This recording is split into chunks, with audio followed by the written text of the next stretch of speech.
අපේ නිවහන තක්සලාවක් කරගමු. පාසල නිවසට ගෙනහෙන වොයිස්1 YouTube අධ්‍යාපන වැඩසටහන්. ශිෂ්‍යත්ව සාමාන්‍ය පෙළ ඉලක්ක කරගත් පෙරහුරු සැසි. විද්‍යාව, ගණිතය, ඉංග්‍රීසි සහ තොරතුරු සංනිවේදන තාක්ෂණය විෂයානුබද්ධව වොයිස්1 YouTube චැනලේ විදින් දැයේ දූදරුවන් වෙත. අද පාඩම් පටන් ගමු. රයිට්, එතකොට අපි එදා ආහාර ජීර්ණපත්‍ය තමයි අපේ පළවෙනි ප්‍රශ්නේ තිබ්බේ. අපි මේක කතා කරා. නමුත් අද ගොඩක් කට්ටිය ඉන්න නිසා මම ඉක්මනින් මේකත් කතා කරන්නම්.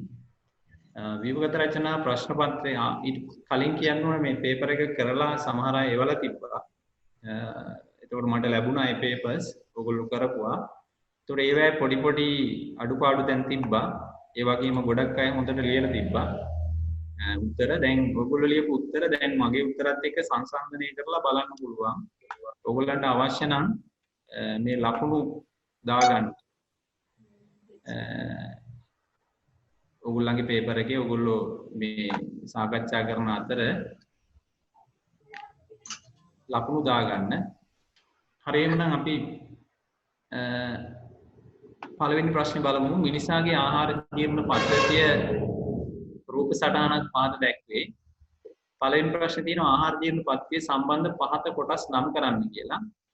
ඒතර මේකේ අපි ගිය සැරේ ආහාර ජීර්ණ පද්ධතියේ රූප සටහනක් බැලුවා. අපි ඉක්මනින් ඒක තමයි මේ තියෙන්නේ ආහාර ජීර්ණ පද්ධතියේ රූප සටහන. එතකොට දැන් ආහාර ජීර්ණ පද්ධතිය කරන්නේ ආහාර ජීර්ණය සහ අවශෝෂණය. ජීර්ණයේ සරල ආහාර, අවශෝෂණය. ජීර්ණේ ආහාර ජීර්ණයේ කොටස් දෙකක් ආකාර දෙකක් තියෙනවා. යාන්ත්‍රික ජීර්ණයයි රසායනික ජීර්ණයයි. යාන්ත්‍රික ජීර්ණයේදී වෙන්නේ විශාල ආහාර කැබලි කුඩා ආහාර කැබලි බවට පත් කරන එක. යාන්ත්‍රික ජීර්ණ ප්‍රධාන වශයෙන් වෙන්නේ මුඛ කුහරය. ඊට අමතරව මේ ආමාශය කියන අවයවය තුලදී යාන්ත්‍රික ජීර්ණය වෙනවා. දැන් අපි කෑමක් කාපුවාම මුඛ කුහරයේදී ආහාර කපලා, ඉරලා, තලලා, අඹරලා අන්න ස්රෝතයට එනවා. අන්න ස්රෝතයේ දිගේ ඇවිල්ලා ආමාශයට එනවා ආහාරය. ඊට පස්සේ ආමාශයෙන් පස්සේ යනවා මේක කුඩාන්ත්‍රයට. මේ රැලි ගහලා තියෙන්නේ මේ කුඩාන්ත්‍රය. ඊට පස්සේ කුඩාන්ත්‍රයෙන් යනවා මහාන්ත්‍රයට. ඊට පස්සේ මහාන්ත්‍රයේ ඔස්සේ ගිහින් ගුද මාර්ගය හරහා ගුදෙන් ශරීරය බැහැර වෙනවා. ඒතකොට මේ තමයි ආහාර ජීර්ණපත්‍ය කොටස් ටික. එතකොට A කියන්නේ මෙතන අන්න ස්රෝතය. ඊට පස්සේ B කියන්නේ ආමාශය. C කියන්නේ කුඩාන්ත්‍රයේ පළවෙනි කොටස. මේ කොටසට කියනවා අපි ග්‍රහණීය කියලා. ඊට පස්සේ D කියන්නේ කුඩාන්ත්‍රය. ඊට පස්සේ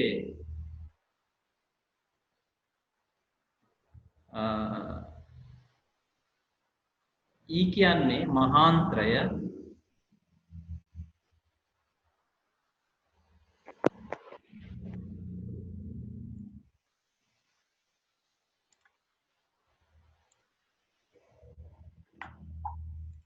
E කියන්නේ මහාන්ත්‍රය. ඊට පස්සේ G කියනවා අපි ආහාර ජීර්ණපත්‍ය අවසාන කොටස ගුදය. රයිට්. එතකොට මේ පිළිතුරු 6ම නිවැරදි නම් තමයි ලකුණු 3. එතකොට එක කොටසකට ලකුණු භාගයක් ඕගොල්ලන්ට හම්බ වෙනවා. හරි. ඊට පස්සේ දෙවෙනි ප්‍රශ්නේ B නැමැති අවයව තුලදී සිදුවන ජීර්ණ ක්‍රියාව සම්පූර්ණ කරන්න.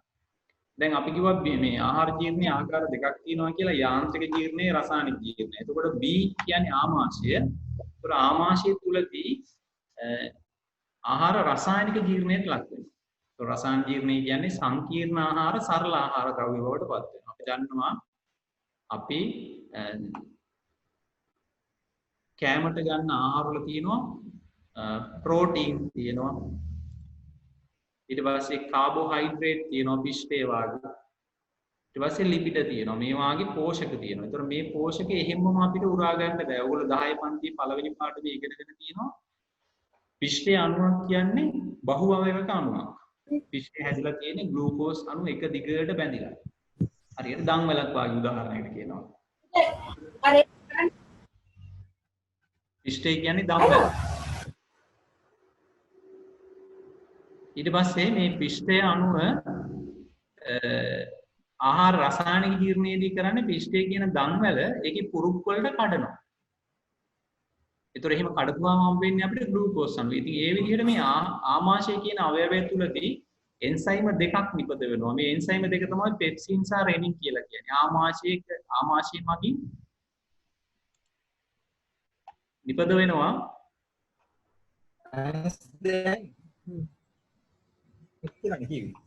මං කියන එක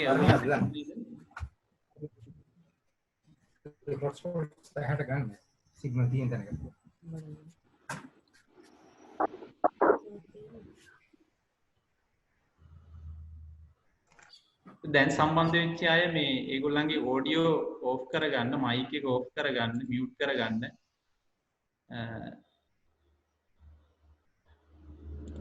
හරි. එතකොට මේ අපි දෙවෙනි ප්‍රශ්නෙට ගියොත් ආයසරයක් ආමාශයෙන් පෙප්සින් හැදෙනවා. පෙප්සින් කියන්නේ එන්සයිම් එකක්. ඒතර පෙප්සින් ක්‍රියා කරන්නේ ප්‍රෝටීන් කියන ආහාරය මත. ඒතර පෙප්සින් වලින් ප්‍රෝටීන් පොලිපෙප්ටයිඩ් බවට පත් කරනවා. මෙන්න මේ විදිහට ජීර්ණ ක්‍රියාව සිද්ධ වෙනවා. ඊට පස්සේ මේ රෙනින් කියන එන්සයිම් එක නිපදවන්නේ ලදරුවන්ගේ විතරයි. ඒතර ලදරුවන්ගේ මේ රෙනින් වලින් කිරි කැටි ගැසීම සිද්ධ වෙනවා. කිරි ආහාර කැටි ගැසීමට ලක් කරනවා රෙනින් මගින්. right. ඊට පස්සේ තුන්වෙනි ප්‍රශ්නේ Y නැමැති ඉන්ද්‍රිය මගින් ආහාරය රෙක් කරන ජීර්ණ එන්සයිම දෙකක්. දැන් මේ Y කියන්නේ අග්න්‍යාශය කියන අවයවය. ඒතර අග්න්‍යාශයෙන් එන්සයිම තුනක් නිපදවනවා. අග්න්‍යාශයෙන් එන්සයිම තුනක් නිපදවනවා. ට්‍රිප්සින්, ඇමයිලේස් සහ ලයිපේස් කියන එන්සයිම තුන. ඔයගොල්ලෝ ලියලා තියෙන එන්සයිම දෙකයි අහන්නේ, මේ තුනෙන් දෙකක් ලියන්න පුළුවන්. ඊළඟට B අවයවය තුලදී ආහාරයට ආම්ලික මාධ්‍යයක් ලබා දීම සඳහා එකතු වන ආම්ලයක් මක් කියලා. දැන් මේ B කියන්නේ ආමාශයනේ. අපි දන්නවා මේ ආමාශයෙන් නිපදවන පෙප්සින් සහ රෙනින් කියන එන්සයිම දෙක ක්‍රියාත්මක වෙන්නේ ආම්ලික මාධ්‍යයක. එතකොට ආමාශයේ තියෙන ආහාරයේ මාධ්‍ය ආම්ලික කරන්න ආමාශය පිටියෙන් හයිඩ්‍රොක්ලෝරික් කියන ආම්ලය නිපදවනවා. එතකොට එහෙමනම් මේකේ තුන්වෙනි උත්තරේ හතරවෙනි ප්‍රශ්නෙට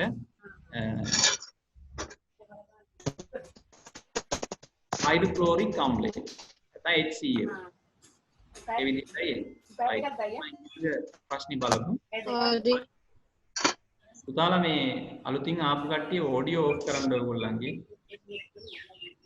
ඔඩියෝ මියුට් කරන්න. හරි.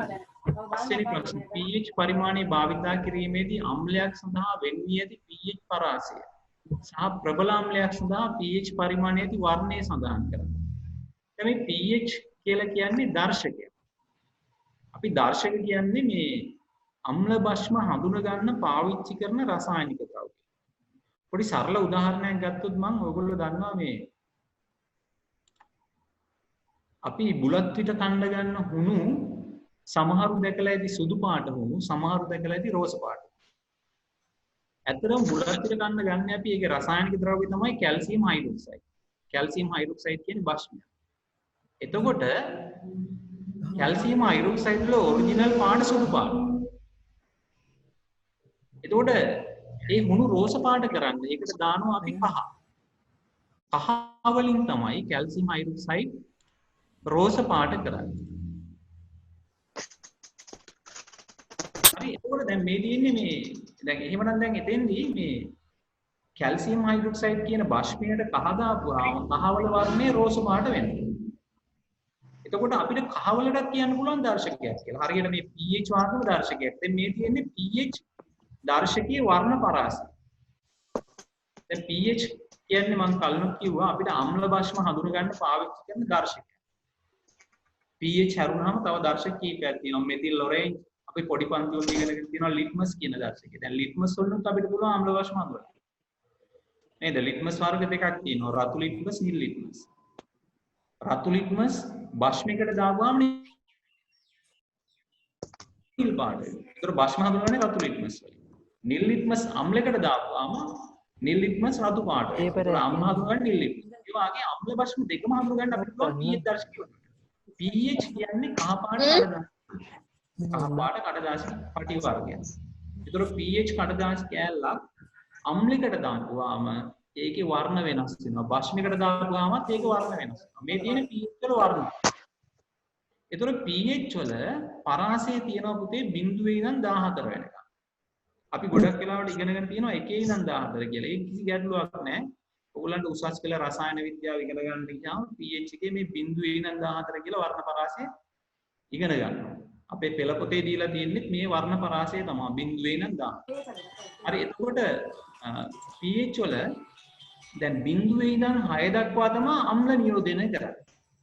දැන් අපි කහ පාට කඩදාසි කෑල්ල මොනවා හරි ද්‍රාවණයකට දාපුවාම මේ 0 ඉඳන් 6 දක්වා තියෙන වර්ණ වලට ඒක හැදෙනවා නම් එතකොට ඒ කියන්නේ අම්ලයක් කියලා. මේ 7 වෙනි අංකයට අදාළ කොළ පාට හැදෙනවා නම් අපි pH කඩදාසිය දාලා තියෙන්නේ අම්ලයකට නෙවෙයි බෂ්මිකටත් නෙවෙයි උදාසීන ද්‍රව්‍යයකට. නේද? එහෙමනම් pH වල අම්ල නියෝජනය කරන්නේ 0 ඉඳන් 6 දක්වා. 7 උදාසීනයි 8 ඉඳන් 14 දක්වා බාෂ්මික මාධ්‍ය බෂ්ම. ඊට පස්සේ දැන් pH අගේ බිඳුව එක වාගේවා කියනවා ප්‍රබල අම්ල. දැන් උදාහරණයක් විදිහට අපි හයිඩ්‍රොක්ලෝරික් අම්ලයට දැම්මොත් pH කඩදාසියක් හයිඩ්‍රොක්ලෝරික් අම්ලයට දාපුවාම රතු පාට වෙනවා. ඒ කියන්නේ එහෙමනම් හයිඩ්‍රොක්ලෝරික් වල pH අගේ බිඳුව එක වාගේ. ඒක ප්‍රබල අම්ලයක්. අපි විනාකිරි ටිකකට දැම්මොත් pH කඩදාසියක් ඒකේ හැරෙන්නේ කොළ පාට. කහ කොළ පාට. ඒතර විනාකිරි කියන්නේ දුබල අම්ලයක් ඇසිඩ්. ඉතින් මේ විදිහට එහෙමනම් අපි ආපහු ප්‍රශ්නෙට ගියොත් pH පරිමාණය භාවිතා කිරීමේදී අම්ලයක් සඳහා වෙන්නේ pH පරාසය තමයි. pH 0.6 ඔයගොල්ලෝ 1.6 කියලා ලියලා තියෙනවා. ගැටලුවක් නැහැ 1.6 කියන උත්තරේ හරි. මම දැන් අර දැකපු පේපර් වල තිබ්බා 1.6. ඒතර 1.6 කියන එකත් හරි. ප්‍රශ්නයක් නැහැ. 0.6 කියන එකට උත්තර දෙකම හරි. ඊට පස්සේ වර්ණය ගත්තොත් රතු හෝ තැඹිලි. ඒ තමයි අම්ල වල වර්ණ. රතු පාට වඩාත් හොඳ ප්‍රබල අම්ල. right. ඊට පස්සේ 6. ආමාශයේදී ඇති වෙන ආම්ලික ගතිය උදාසීන කිරීම සඳහා සුදුසු ප්‍රතිආම්ලයක්. දැන් මෙහෙමයි. දැන් ආමාශය කියන එකේ මාධ්‍ය ඇත්තටම ආම්ලිකයි. ඒ ආම්ලික මාධ්‍ය උදාසීන කරන්න අපිට ඕනේ නැහැ. ඕන වෙන වෙලාවක් තියෙනවා. දැන් අපි ඉස්සෙල්ලා කතා කරා මේ ආමාශයේ මාධ්‍ය ආම්ලික කරන්න හේතුව තමයි පෙප්සින් සහ රෙනින් කියන එන්සයිම් දෙක ක්‍රියාත්මක වෙන්නේ ආම්ලික මාධ්‍ය. එතකොට අපි කෑමක් ආමාශයට වැටිච්ච හැටියේ හයිඩ්‍රොක්ලෝරික් අම්ලයෙන් නිපදවනවා. මේ මාධ්‍ය ආම්ලික කරන්න. හැබැයි අපි වැඩි වෙලාවක් බඩගින්නේ හිටියොත් ආමාශයේ හිස් වෙද්දී අපේ මුඛ කුහරයෙන් ශ්‍රාවය වෙන කෙල වාගේ දේවල් ආමාශයට වැටෙද්දී ආමාශය හිතනවා දැන් අපි කෑමක් කනවා කියලා. එතකොට මොකද වෙන්නේ? අපි කෑම කෑවෙන්නේ නැති වුණත් ආමාශය කිව්සේ ශ්‍රාවය වෙන්න ගන්නවා. එතකොට ඒකේ තියෙනවා හයිඩ්‍රොක්ලෝරික් අම්ලය. ඔන්න ටික කාලයක් කොහොමද පුරුද්දක් විදියට निराहाරව වැඩි වෙලාවක් ඉන්න ගත්තොත් එහෙනම් මොකද වෙන්නේ? අර ආමාශයේ කිව්සේ තියෙන හයිඩ්‍රොක්ලෝරික් අම්ලය ආමාශය බිත්තියේ ගැටිලා ආමාශ බිත්තියේ තියෙන ශ්ලේෂ්මල ගතිය නැති වෙලා යනවා. සෙවල ගතිය නැති වෙලා යනවා. ඊට පස්සේ මොකද වෙන්නේ? මේ හයිඩ්‍රොක්ලෝරික් අම්ල ආමාශ බිත්තියේ ගැටෙද්දී අපිට බඩේ දැවිල්ලක් එනවා. දැන් ඕකට කියන්නේ අපි මේ ગેස්ට්‍රයිටිස් කියලා රෝගයට කියන්නේ. ඒක රෝගී තත්වයක් කියලා තමයි අපි සලකන්නේ. එතකොට එහෙම ગેස්ට්‍රයිටිස් නැත්තම් බඩ දැවිල්ල හැදුනාම අපි ගන්නවා හපල කන පෙත්ත. ඒ හපල කන පෙත්තේ ඒකේ අපි සාමාන්‍යයෙන් පාවිච්චි කරන නම තමයි milk of magnesia. milk of magnesia කියලා ඒකට කියන්නේ. ඒතර milk of magnesia කියලා කියුවට නමුත් ඒකේ මේ රසායනික ද්‍රව්‍ය දෙකක් විතර තියෙනවා. සාමාන්‍යයෙන් වැඩිපුරම තියෙන්නේ magnesium hydroxide කියන රසායනික ද්‍රව්‍ය. එතකොට මේ ප්‍රතිඅම්ලය තමයි magnesium hydroxide. ඒක සංකේතයෙන් කිව්වත් කමන්නේ MgOH twice කියලා. එහෙම නැත්නම් නමින් magnesium hydroxide කියලා කියනවා මේක. ඊට පස්සේ B කොටස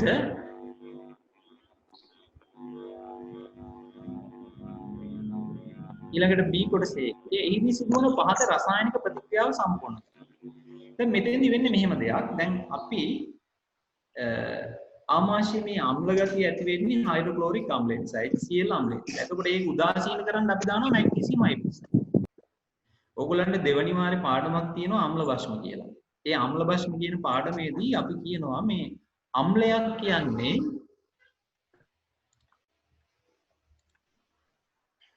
අම්ලයක් කියන්නේ ජලීය මාධ්‍යයේදී H ධන අයන නිදහස් කරන සංයෝග කියලා. දැන් HCl නේ අම්ලය. එතකොට HCl වලින් එයා ජලීය මාධ්‍යයේදී විඝටනය වෙලා, ඒ කියන්නේ කැඩිලා වෙන් වෙලා H ධන අයන දෙන්න. එතකොට එයා තමයි අම්ලය කියන්නේ. එතකොට අම්ලය ආම්ලික බව නියෝජනය කරන්නේ මේ H ධන අයන. ඒ වගේම භස්මයක් කියන්නේ ජලීය මාධ්‍යයේදී විඝටනය වෙලා වෙන් වෙලා OH ඍණ අයන නිදහස් කරන සංයෝගය. එතකොට දැන් ඔයගොල්ලන්ට පේනවා මේ මැග්නීසියම් හයිඩ්‍රොක්සයිඩ් වල තියෙන OH කැලේ.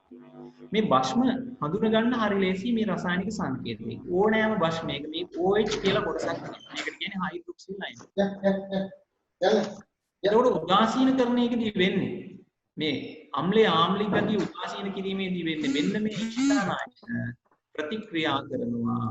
කාත් එක්කද OH ඍණ අයන ප්‍රතික්‍රියා කරලා මේ දෙන්න එකතු වෙලා උදාසීන ද්‍රව්‍යයක් වන ජලය හැදෙනවා. නේද? ජලය කියන්නේ අපි දන්නවා pH එක හතරයි උදාසීන. එහෙම නම් දැන් අම්ලයේ ආම්ලික ගතියක් නෑ. භස්මී භාෂ්මික ස්වභාවයක් නැති වෙලා ඒකයි වෙන්නේ. එහෙමනම් මෙන්න මේ උදාසීන කරන ප්‍රතික්‍රියාව තමයි වෙන්නේ. right. හත්වෙනි එක. ගතක රෝගී තත්ත්වයක් පරීක්ෂා කිරීමට යොදාගත් ප්‍රකාශ උපකරණයක් වලින් ලැබුණු ප්‍රතිබිම්බයක් සහ කිරණ රූප සටහනක් පාත්තක්. මෙම කිරණ රූප සටහන සම්පූර්ණ කරා. හරි දැන් මේ තියෙන්නේ දන්ත වෛද්‍යවරු අපේ දත් නිරීක්ෂණය කරද්දී ඒ දත් විශාල කරලා බලන්න ඒගොල්ලෝ යොදා ගන්න උපකරණ. ඔයගොල්ලෝ දත් බලන්න ගිහින් තියනවා නම් දන්ත වෛද්‍යවරයෙක් ළඟට එයා මේ කට ඇතුළට හැන්දක් වාගයක් දාලා බලනවා. ඒතකොට ඒ උපකරණයෙන් අපේ දත් විශාල වෙලා පේනවා. දත් වල තියෙන පොඩි කුහර ලොකු වෙලා පේනවා. ඒතකොට ඒකට තමයි මේ උපකරණය පාවිච්චි කරන්නේ. ඒතකොට ඒක හරියටම ගත්තොත් මේ අවතල දර්පණයක්. මේ තියෙන අවතල දර්පණයක්. ඒතර මේ අවතල දර්පණයේ ඉදිරියේ මේ දත තියලා තියෙන හැටි තමයි මේ තියෙන්නේ. දැන් අපි ගත්තොත් මේකේ මේ F කියන්නේ නාභිය. ඊට පස්සේ C කියන්නේ වක්‍රතා කේන්ද්‍රය. එතකොට දත තියන්න ඕනේ කොහෙද? දර්පණයයි නාභියයි අතර. මේ O කියලා කියන්නේ ඔබ්ජෙක්ට් කියන එක ඉංග්‍රීසියෙන්. ඒතර වස්තුව මේ තියෙන්නේ. ඒතර වස්තුව තියෙන්නේ කොහෙද? දර්පණයයි නාභියයි අතර. දැන් මෙහෙමයි මේ දත ගලවලා මේ දර්පණය ඉස්සරහා තියෙනවා නෙවෙයි මේක කරන්නේ. දන්ත වෛද්‍යවරයා කරන්නේ අපේ කට ඇතුළට මේ දර්පණය දානවා. දාලා මේක බලනවා. හරි එතකොට මෙන්න දැන් මේ තියෙන දත නැත්නම් වස්තුවේ ඉඳගෙන කිරණ දෙකක් තියෙනවා මෙතන දර්පණයට වැටෙන. නේද? එකක් ප්‍රධාන අක්ෂයට සමාන්තරව යනවා. අනික C ඔස්සේ එනවා වාගේ යනවා. දැන් අපි ගත්තොත් මේ කිරණ සටහන් අඳිද්දී අපි යොදාගන්නේ සුවිශේෂී කිරණ තියෙනවා. දැන් මේ තියෙන්නේ අවතල දර්පණ වලට කිරණ සටහන් අඳිද්දී අපි යොදාගන්නේ සුවිශේෂී කිරණ. එකක් තමයි පළවෙනි එක. අවතල දර්පණයක ප්‍රධාන අක්ෂයට සමාන්තර වෙනවා කිරණ. ඇවිල්ලා පරාවර්තනය වෙලා නාභිය හරහා ගමන් කරන එක පරායන. ඊට පස්සේ දෙවෙනි එක මෙතන තියෙනවා මේ C ඔස්සේ වක්‍රතා කේන්ද්‍රය ඔස්සේ ආව පරාවර්තන වෙලා ඒ මාර්ගයේම ආපහු යනවා. හරි? එතකොට අපි එහෙමනම් මෙන්න මේ කිරණ දෙක තමයි එතන යොදාගන්න තියෙන්නේ. එකක් ප්‍රධාන අක්ෂයට සමාන්තර වෙන එක, අනිත් එක වක්‍රතා කේන්ද්‍රය හරහා පතනය වෙන කිරණ. හරි. එතකොට එහෙමනම් අපි බලමු මේ කිරණ දෙක පරාවර්තනයෙන් පස්සේ කොහොමද යන්නේ කියලා. දැන් මේ ප්‍රධාන අක්ෂයට සමාන්තර වෙන එක්කිනා පරාවර්තන වෙලා නාභිය හරහා යනවා. මේවා. ඔන්න විදියට යනවා. ඊට පස්සේ දෙවෙනි කිරණේ C ඔස්සේ නැත්නම් වක්‍රතා කේන්ද්‍රයේ ඔස්සේ පතනය වෙනවා. පරාවර්තනය වෙලා ඒ මාර්ගයම ආපහු යනවා මෙන්න මේ. දැන් අපිට පේනවා මේ කිරණ මේ පැත්තේ එකතු වෙන්නේ නැහැ. දර්පණයේ ඉදිරියේ එකතු වෙන්නේ නැහැ. එන්නේ ඈත් වෙලා යනවා. එහෙමනම් ඒ කිරණ නිසා ප්‍රතිබිම්බය හැදෙන දන බලන්න අපි මොකද කරන්නේ? මේ කිරණ ආපහු දික් කරනවා. මෙන්න මේ විදිහට කිරණ දෙක ආපහු දික් කරනවා. ඒ මාර්ගයමයි දික් කරන්න ඕනේ. අඩිගෝදුව හරියටම ඒ කිරණේ ඔස්සේම කියලා ආපහු දික් කරනවා. එහෙම දික් කරපුවාම මේ කිරණ දෙක එකතු වෙන තැන මෙන්න මෙතන තමයි ප්‍රතිබිම්බය හැදෙන්නේ. එවනම් මෙන්න මේ විදිහේ කිරණ සටහනක් තමයි එන්නේ. හරි. ඊට පස්සේ B කොටස මෙම ප්‍රතිබිම්බයේ ලක්ෂණය. දැන් අපිට කිරණ සටහන් වල ප්‍රතිබිම්බ වල ලක්ෂණ කියද්දී අපි ප්‍රධාන ලක්ෂණ කීපයක් කියනවා. එකක් තමයි උඩුකුරු යටිකුරු බව. දැන් අපිට පේනවා මෙයා මේ ඊතලේ උඩට තියෙන්නේ. මෙයාගේ ඊ හිස උඩට තියෙන්නේ. නේද? දැන් මේ ඊ හිසෙන් නික්මෙන ශීර්ෂයෙන් නික්මෙන කිරණ දෙකක් නේ. එහෙමනම් ශීර්ෂයෙන් නික්මෙන කිරණ දෙක එකතු වෙලා ඒ හැදෙන තැන තියෙන්නේ ශීර්ෂයම තමයි. නේද? එතකොට මේ ප්‍රතිබිම්බය එහෙමනම් උඩුකුරු ප්‍රතිබිම්බය. ඒතොර එහෙමනම් එක ලක්ෂණයක් තමයි උඩුකුරුයි. අනිත් එක අපිට පේනවා තව එකක් වස්තුවට වඩා විශාලයි. මේක වස්තුවාගේ දෙතුන් ගුණයක් විශාලයි ප්‍රතිබිම්බය. නේද? එතකොට දෙකක් තියෙනවා එහෙමනම්. මොකද්ද උඩුකුරුයි වස්තුවට වඩා විශාලයි. තව එකක් තමයි දර්පණයේ පිටිපස්සේ ප්‍රතිබිම්බයක් හැදෙනවා. ඒවා අතාර්ථකයි. ඉතින් ඒ වාගේ අපිට සුදුසු ලක්ෂණයක් කියන්න පුළුවන්. හරි. බලමු ඊළඟ එක දෙවනි ප්‍රශ්නේ. පටක සම්බන්ධ ප්‍රශ්නයක්. 11 ශ්‍රේණියේ පළවෙනි වාරේ පළවෙනි පාඩම තමයි පටක පාඩම නේද? අපි දන්නවා මේ අපේ ශරීරය ගත්තොත් අපේ ශරීරයේ හැම කොටසක්ම හැදිලා තියෙන සෛල වලින්. හැබැයි හැම කොටසක්ම සෛල වලින් හැදිලා තිබ්බත් සෛල එකිනෙකට වෙනස්. අපේ ශරීරයේ මේ එක එක කොටස් එකිනෙකට වෙනස්. දැන් උදාහරණයක් මගේ කිස කෙස් වලට වැඩිය නියපොත්ත වෙනස්. නියපොත්තට වැඩිය හම වෙනස්. හමට වැඩිය අස්කි වෙනස්. එතකොට හැම එකක්ම සෛල වලින් හැදිලා තිබ්බත් ඇයි මේවා එකිනෙකට වෙනස් වෙලා තියෙන්නේ? ඒක වෙනස් වෙලා තියෙන හේතුව මේ එක එක කොටස් හැදිලා තියෙන සෛල එකිනෙකට වෙනස්. අපි ඒවට තමයි පටක කියන්නේ. දැන් මගේ ඇඟේ තියෙනවා, ඔයගොල්ලන්ගේ ඇඟේ තියෙනවා. අස්ථි පටකය, පේශි පටකය, ස්නායු පටකය, මේ වගේ පටක ශාක දෙකක් තියෙනවා. දැන් අපි උදාහරණයක් හැම කොටසක්ම අපි කියනවානේ සෛල වලින්. පොල් ගෙඩිය සෛල වලින් හැදිලා තියෙනවා. හැබැයි පොල් ගෙඩිය එක එක කොටස් එකිනෙකට වෙනස්නේ. දැන් පොල් එල්ල වෙනස්. ඊට වැඩිය පොල් කටුව වෙනස්. පොල් කටුවට වැඩිය පොල් මදේ වෙනස්. හේතුව මේවා හැදිලා තියෙන සෛල එකිනෙකට වෙනස්. උදාහරණයක් විදිහට පොල් එල්ලේ තියෙන්නේ දුඩස්සර තන්තු. පොල් කටුවේ තියෙන්නේ දුඩස්සර උපල සෛල. පොල් මදේ තියෙන්නේ මුදුස්තර සෛල. ඉතින් මේ විදිහට ශාක දෙකක තියෙන විවිධ පටක. මේ තියෙන්නේ ශාක පටක වර්ගීකරණය. අපි බලමු චුට්ටක් ශාක පටක වර්ගීකරණය කොහොමද තියෙන්නේ කියලා. ශාක පටක ප්‍රධාන කොටස් දෙකකට බෙදෙනවා. විභාජක පටකයි ස්ථිර පටකයි. චුටි මතක් කිරීමක් මම මේ කරන්නේ. අපි මේ ප්‍රශ්න වලට අදාළ වෙනත් තියරි කොටසු සාකච්ඡා කරමින් තමයි මේ පේපර් එක කරන්නේ. ඕගොල්ලන්ට පුළුවන් මේවා තියෙන මොනවා හරි ගැටලු සහිත තැනක් තියෙනවා නම් එරන්ද සර් හරහා යොමු කරන්න මට. එතකොට ලබන සැරේ පන්තිය පටන් ගන්න කලින් ඊළඟ දවසේ ඒවා ඒ ගැටලු සහිතෙන් තියරි කොටස් ඕනනම් සාකච්ඡා කරන්න පුළුවන්. ඉතින් ඒ වගේ අපි මේක ඉදිරියට අඩුපාඩු සකස් කරගෙන එහෙම කරගෙන යන්න. ඕගොල්ලන්ට මොනවා හරි එහෙම අඩුපාඩු තැනක් තියෙනවා නම් සර් හරහා දැනුවත් කරන්න. ඒවැ මම තියරි කොටස වැඩිපුර කතා කරනවා. ඒතකොට මේ ශාක පටක වර්ගීකරණ කොටස් දෙකකට අපි වර්ග කරනවා. විභාජක පටකයි ස්ථිර පටකයි. මොනවද විභාජක පටක කියන්නේ? හැඳින්වීම තමයි සෛල බෙදීමෙන් නව සෛල සෑදීමේ හැකියාව ඇති පටක විභාජක පටක. විභාජක පටක ශාකයක තියෙන තැන් කිහිපයක්. එකක් තමයි අග්‍රස්ත විභාජක. ශාක කඳේ අග්‍රස්තය සහ මුලේ අග්‍රස්තය තියෙන විභාජක පටක. අග්‍රස්ත විභාජක. මේකෙන් තමයි ශාක දෙහි උසින් වැඩි කරන්නේ, දිගින් වැඩි කරන්නේ. ඊට පස්සේ පාර්ශ්ව විභාජක පටක. අපි කියනවා ද්විබීජ පත්‍රී ශාකවල. ඔයගොල්ලෝ දන්නවා ද්විබීජ පත්‍රී කියන්නේ කඳ අතු බෙදෙන එක. අන්නේ ද්විබීජ පත්‍රී ශාකවල පොත්තට ඇතුලෙන් තමයි මේක තියෙන්නේ. ඒකට අපි කියනවා පාර්ශ්වික විභාජකය. කඳ මහතින් වැඩි කරන්නේ. ඊට පස්සේ අන්තරස්ත විභාජකය. අපි කියනවා මේක තියෙන්නේ කඳේ පර්ව පාදේ. පර්වයක් කියන්නේ අර අපි උණ ගහක් ගත්තොත් උණ ගහේ පුරුක් තියෙන්නේ. ඒව තමයි ගැට. ඒ රවුන්ඩ් තියෙන ඉතින් අර ධාරයක් වගේ තියෙන ඒ තමයි ගැට. ඒ ගැට දෙකක් අතර කලාපයට කියනවා පර්වයක් කියලා. ඒතකොට මේ පර්වයේ පහළම හරිය තමයි මේ අන්තරස්ත විභාජකය කියන එක තියෙන්නේ. ඒතකොට මේකෙනු ශාක කඳ දිගින් වැඩි කරනවා. එහෙමනම් විභාජක පටක කියන්නේ ඒවා. ඊට පස්සේ ස්ථිර පටක. ස්ථිර පටක නැවත කොටස් දෙකකට බෙදනවා.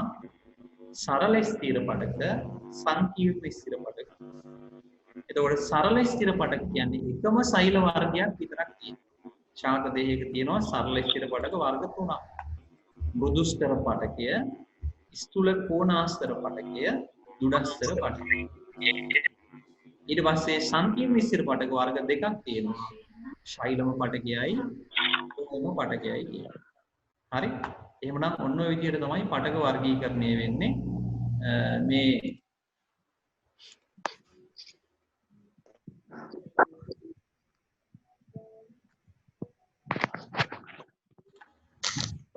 මේ සමහර අයගේ ළමයි ඇහෙනවා සද්ද. ඒක චුට්ටක් අනිත් අයට කරදරයක් වෙනවා ඇති. මොකද මම කියන දේත් එක්ක ඒවත් පැටලිලා යනවා. ඒක නිසා පුතේ මේ ඒක මියුට් කරගන්න, ඔයගොල්ලන්ගේ ඔඩියෝ මියුට් කරගන්න.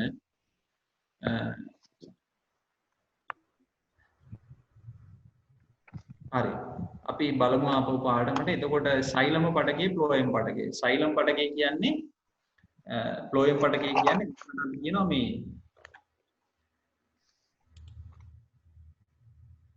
Galaxy J7 එකේ ඉන්න එක්කෙනා පූර්ණ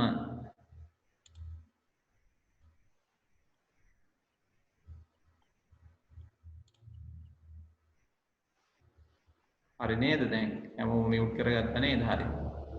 හරි. එතකොට සෛලම් පටක ෆ්ලෝයම් පටක කියන දෙන්න මේ පරිවහන පටක. ශාක දේහයේ ජලය සහ ආහාර පරිවහනය කරන්නේ මේ දෙන්න. දැන් සෛලම් පටකෙන් ජලය පරිවහනය. මේ සෛලම් පටකයේ තියෙන්නේ කඳේ ඇතුලේ. ඊට පස්සේ ෆ්ලෝයම් පටකයෙන් තමයි ආහාර පරිවහනය කරන්නේ. ඒකට ෆ්ලෝයම් පටකයේ තියෙන්නේ කඳේ පොත්තේ.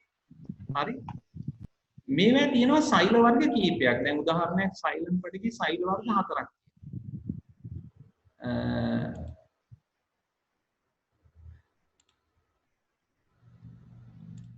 සෛල වර්ග 4ක් තියෙනවා සෛලම් පටකයේ. සෛලමීය තන්තු, ශෛලමීය මෘදුස්තර, වාහිනී සහ වාහකාභ කියලා සෛල වර්ග 4ක් තියෙනවා. ඒකෙන් සෛල නැත සද්ද. විතරක්. හරි මම දැන් මට ගහපු ස්ක්‍රීන්ෂොට් එක මට දාපන් මේක පටගාව.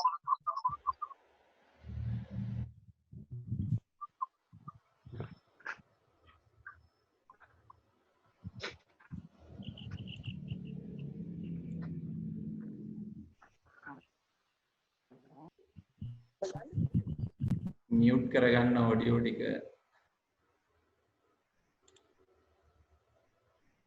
හරි ඉස්සරහදී මේ ඉතින් ගැටලු තා පොඩ්ඩක් අපිට හුරු වෙන්න තියෙනවනේ තාක්ෂණයට. ඉතින් තාක්ෂණයට හුරු වෙද්දී ඒ ගැටලු හරියයි. හරි. ඊට පස්සේ ෆ්ලෝයම් පටකේ සෛල වර්ග 4ක් තියෙනවා. ෆ්ලෝයමීය තන්තු තියෙනවා. අර විදිහටම ෆ්ලෝයමීය මෘදුස්තර තියෙනවා. පෙනේර නල සෛල සහචර සෛල කියලා සෛල වර්ග දෙකක් තියෙනවා. මේකේ ෆ්ලෝයමීය තන්තු විතරක් අජීවී. රයිට්. එහෙමනම් අපි එනවා මෙතෙන්ට. දැන් මේ තියෙන ඕගොල්ලන්ට පේනවා මේක දැක්කේ මේකේ එකිනෙකට වෙනස් සෛල තියෙනවා. එහෙමනම් මේවා සංකීර්ණ ස්ථිර පටක. ඒකෙන් තමයි අපිට හඳුනා ගන්න තියෙන්නේ. නේද? අනික් ඒවා ඔක්කොම තියෙන්නේ සමාන සෛල. දැන් මුදුස්තර සෛල, දුඩස්තර සෛල, ස්ථූල කෝණාස්තර ඒවා සමානයි. එකම වාගේ ඒවා. මුදුස්තර පටකේ තියෙන මුදුස්තර සෛල විතරමයි. එකම විදිහේ සෛල. ස්ථූල කෝණාස්තර කොම් මහත් වෙච්ච එකම විදිහේ සෛල තියෙන පටක. නමුත් මේ දෙක බලුවහම අපිට පේනවා එකිනෙකට වෙනස් සෛල තියෙනවා. එහෙනම් මේ සංකීර්ණ ස්ථිර පටක. දැන් මේ දෙක වෙන් කරලා හඳුනා ගන්න අපිට මෙන්න මෙහා යොදා ගන්න පුළුවන්. ඒවල ඔයගොල්ලන්ට පේනවා මෙතන තියෙනවා මේ හරස් බිත්තියේ සිදුරු. එහෙමනම් හරස් බිත්තියේ සිදුරු තියෙන්නේ මොකේද? ෆ්ලෝයම පටකේ. මේ පෙනේර නල සෛලය සහ මෙතන තියෙන්නේ සහචර සෛල. එහෙමනම් මේ A කියන්නේ ෆ්ලෝයම පටකේ පුතේ. B කියන්නේ ශෛලම පටකේ. පළවෙනි ප්‍රශ්නේ තියෙන්නේ ඒක නෙවෙයි පටකයක් කියන එකේ හැඳින්වීම. එතකොට පටකයක් කියන්නේ යම් නිශ්චිත කෘත්‍යයක් ඉටු කිරීම සඳහා සැකසුණු පොදු සම්භවයක් සහිත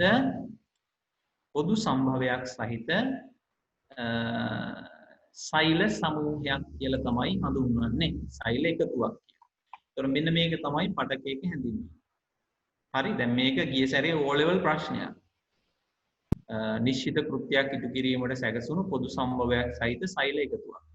ඊට පස්සේ B කියන එක AB යනු ශාක දේහයේ පවතින සංකීර්ණ ස්ථිර පටකය. එතකොට ඔයාලට එහෙන්න පටන් ගනී. ඊට පස්සේ මේක ඔයාලගේ මයික් එක මියුට් කරන්න ඕනේ. ඒ කියන්නේ මේ පැත්තේ තියෙන මේක ඒහා බියනු ශාකදේ පවතින සංකීර්ණ ස්ථිර පටක වේ. ඒවා නම් කරන්නේ. ඒතර අපි කලින් කිව්වා මොනවද පටක දෙක? ඒ කියන්නේ ෆ්ලෝයම පටකය. B කියන්නේ ශෛලම පටකය. ඊළඟ එක දෙක පෘෂ්ඨවංශීන්ගේ දක්නට ලැබෙන ස්නායු පටකයේ තනුම් මේකේ. ස්නායු පටකය. මේ ස්නායු පටකයේ අපි පෘෂ්ඨවංශී සතුන්ගේ තියෙන විශේෂිත පටකයක්. මේ තියෙන ස්නායු පටකයේ තියෙන සෛල. මේවට අපි විශේෂ නමක් කියනවා නියුරෝන කියලා. නියුරෝන. මම චුට්ටක් ස්නායු පටකය ගැන කතා කරන්නම්. දැන් අපේ ශරීරයේ තියෙනවා පණිවිඩ හුවමාරු පද්ධතිය. පරිසරයේ සිද්ධ වෙන විවිධ වෙනස් වීම් අපි ග්‍රහණය කරගන්න. උදාහරණයක් පාරේ වාහනයක් යනවා නම් අපි ඒක අඳුර ගන්නවා. දැන් බාන්න හිතන්නකෝ ඕගොල්ලෝ ගෙදර ඉන්නේදී පාර දිගේ යන මෝටර් සයිකලයක්ද, ත්‍රී වීල් එකක්ද, බස් එකක්ද කියලා අපිට ඒ දිහා බලන්න නැතුව අඳුර ගන්න පුළුවන්. ඒතකොට ඒ අඳුර ගැනීම අපි කරන්නේ මොකෙන්ද? මෙන්න මේ ස්නායු පද්ධතිය මගින්. අපේ කණෙන් සංවේදනය ගන්න. ඊට පස්සේ පණිවිඩය යවනවා මොළයට. මොළයට ගියාම අපි ඒක අඳුර ගන්නවා මොළෙන්. ඒ වගේ වැඩක් වෙන්නේ. නේද? අපිට පුළුවන් S දෙක පියාගෙන ටයිල් එකකුයි වැලි කඩදාසියකුයි අඳුර ගන්න. ඒක ටයිල් එකයි වැලි කඩදාසිය අනිත් නෙවෙයි කොහෙන්ද අඳුර ගන්න? අගිය කරන ලොකු මමෙන් අතෙන්. නේද? අපි අත ගාලා බලපුවම අපේ අතේ ඉවල තියෙන ස්නායු කෙලවරවල්. ආගෙද සද්දයක් ඇහෙනවා දාම හරි අපේ අතේ ඇඟිලි වල තියෙනවා ස්නායු කම්ප. එතකොට අපි අත ගාද්දී ඒ සංවේදනය යනවා අපේ අත දිගේ මොළයට. ඒ සංවේදනය අරගෙන යන්නේ මෙන්න මේ ස්නායු. මේවට කියනවා නියුරෝන කියලා. නියුරෝන මේ සෛල වලට කියන්නේ. මෙන්න මේ නියුරෝන වලින් තමයි අපේ ස්නායු පද්ධතිය හැදෙන්නේ. ඉතින් නියුරෝන වර්ග තුනක් තියෙනවා. සංවේදක නියුරෝනය, ඉන්ටර්හාර නියුරෝනය, ශාලක නියුරෝනය. හරි. ඊට පස්සේ දැන් මෙතන තියෙන මේ බලන්න. මේ තියෙන මේ සංවේදනයක් අපේ මොළයට නැත්තම් අපේ සුසුම්නාවට ගමන් කරනවා. දැන් අපේ අත කිට්ටු වෙනවා, අත ගෑවෙනවා මේ දල්ලු මොකක් හරි ගිනි කූරක හරි ඒ වගේ එක අපේ අත වදිනවා. එතකොට මේ ගිනි කූරේ තියෙන උණුසුම කියන එක ග්‍රහණය කරගන්නවා අපේ සමේ තියෙන ස්නායු වලින්. ඊට පස්සේ උණුසුම ග්‍රහණය කරගෙන මේ පණිවිඩය අරගෙන යනවා අපේ සුසුම්නාවට. මොළේ සහ සුසුම්නාවට අපි කියනවා මධ්‍ය ස්නායු පද්ධතිය කියලා. එතකොට මධ්‍ය ස්නායු පද්ධතියට යනවා. එතකොට මේ සංවේදනය අරගෙන යන්නේ සංවේදක නියුරෝන කියන ඒවා. මේ දින සංවේදක නියුරෝන. ඒක දිගේ තමයි යන්නේ පණිවිඩේ සුසුම්නාව. ඊහාම සුසුම්නාවේ තියෙනවා අතරමැදි නියුරෝන කියලා ගන්න. කොච්චරලා තියන්නේ මේ දිනේද? කොච්චරලා තියන්නේ මේ දිනේද? මේ අතරමැදි නියුරෝනෙන් සම්බන්ධ කරනවා මේක චාලක නියුරෝනය. එතකොට චාලක නියුරෝනයේ දිගේ මේ පණිවිඩය එනවා අපේ අතේ තියෙන පේශියට. එතකොට තමයි අපි ටක් ගාලා අතහකට ගන්නේ. මට මේ උදේ වලින් මේ ඉඳන් පණිවිඩය මම මේක හරි සර් මම zoom එකේ තියෙන මෙහෙනේ ලොකුණා දැන් ඇවිල්ලා මට උදේ වලින්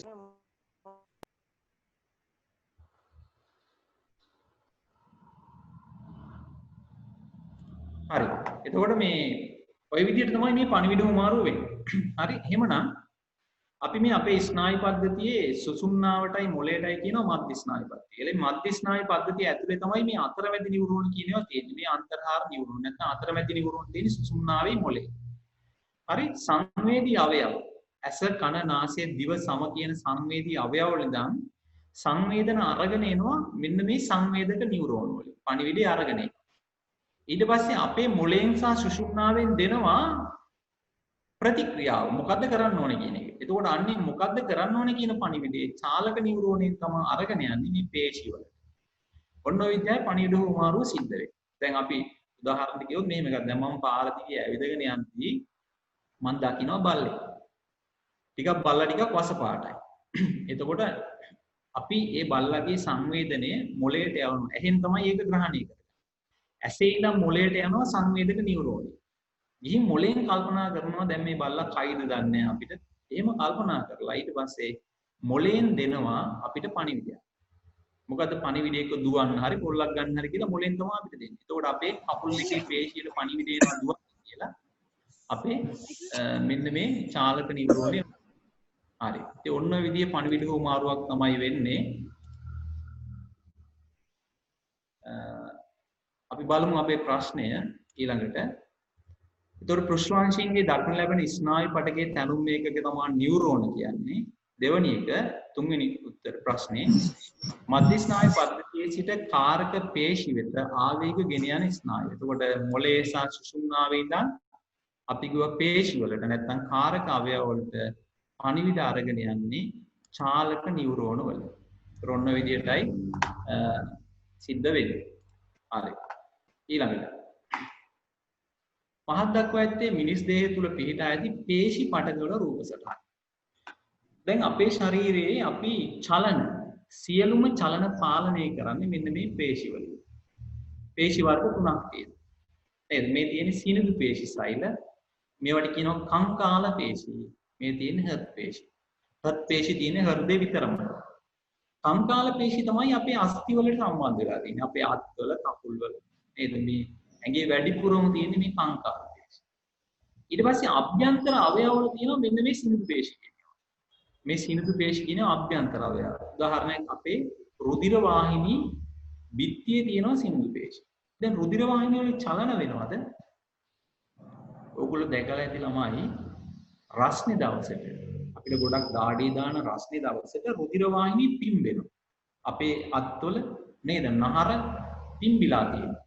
ඒ මොකද එතකොට රුධිර වාහිනී වල තියෙන මේ පේශි ඉහිල් වෙලා තියෙනවා. හැබැයි සීතල දවසට අපේ අතේ අපිට පේන්නේ නැහැ නහර. හේතුව නහර ඇකිලෙනවා සංකෝච වෙනවා. අන්නේ රුධිර වාහිනී බිත්තියේ තියෙන මේ සිනිඳු පේශි වලින් තමයි මේ වැඩේ කරන්නේ. ඊළඟට අපි ගත්තොත් අපේ මුත්‍රාශය ආහාර මාර්ග බිත්තිය අන්නේ වාගේ තැන් වලත් මේ සිනිඳු පේශි තියෙනවා. මේ පේශි පටකයේ යන ඕගොල්ලන්ගේ පෙළ පොතේ තියෙන විස්තරය මේ තියෙන්නේ.